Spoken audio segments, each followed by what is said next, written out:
bincangkan tentang ikatan dan simpulan. Jadi ikatan dan simpulan ini memainkan peranan yang sangat penting dalam sesuatu kerja penyelamat dan ikhtiar hidup dalam pendidikan luar. Jadi saya akan tunjukkan 3 jenis ikatan dan simpulan. Yang pertama, buku sila. Jadi ikatan buku sila ini digunakan untuk mengikat kain pembalut atau kain anduk. Dia juga menyambung tali yang sama besar saiznya dan boleh digunakan untuk mematikan sebarang ikatan. Jadi macam ini cara dia.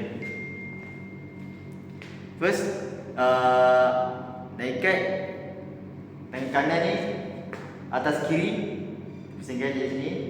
Lepas tu kiri ni atas kanan pula. Kita jadi sini.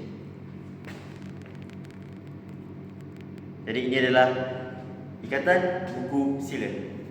Next. Jadi yang kedua adalah simpul mati. Simpul mati ni digunakan untuk mengikat ujung tali supaya tidak tercut atau terburai. Ianya ikatan yang sangat mudah, simpul yang sangat mudah untuk digunakan. Jadi ini adalah contohnya. Sini di ujung tali. Ya.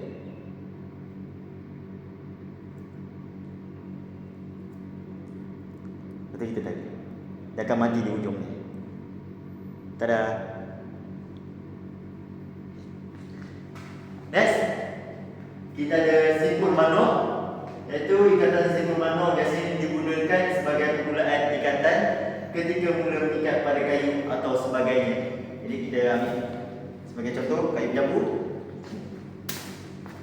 First, kita kena buat bulat macam ni, 1, lepas tu 2. Pastikan satu bulatan ni, yang ni kanan ni atas kiri, yang sebelah sini kiri ni atas kanan.